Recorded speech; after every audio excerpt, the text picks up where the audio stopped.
A pesar das medidas para conter o prezo dos carburantes, este será a Semana Santa co diésel máis caro da historia, pero podemos aforrar combustible cunha condución máis eficiente, por exemplo, controlando a presión dos neumáticos ou a carga do coche. Ollo, porque se temos isto en conta, poderíamos aforrarnos ata 500 euros ao ano.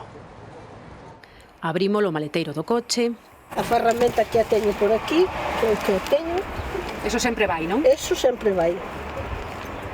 E despois, pois hoxe levo un saco para as polas. Adoitamos guardar de todo, pero canto máis peso, Notase cando vai cargado, pois hai máis consume máis. Exigimos demasiado aos coches, aos turismos, e queremos cargar como se foran camións e non pode ser, non?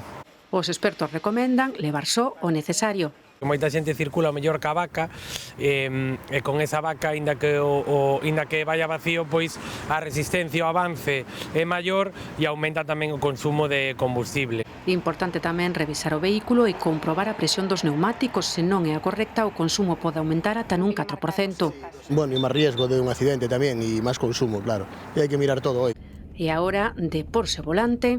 A la hora de conducir no aprieto demasiado el acelerador. Yo intento frenar un poco con el motor en algunos casos, o sea, con las marchas. Sí, marchas largas, el coche tranquilo y tampoco hay prisa. O noso xeito de conducir pode facer que se reduza entre un 30 e un 50% o consumo de combustible.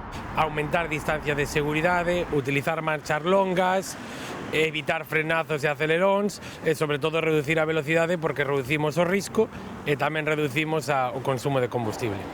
Medidas que nos poden levar a forrar ata 500 euros ao ano. A hora de enche o depósito.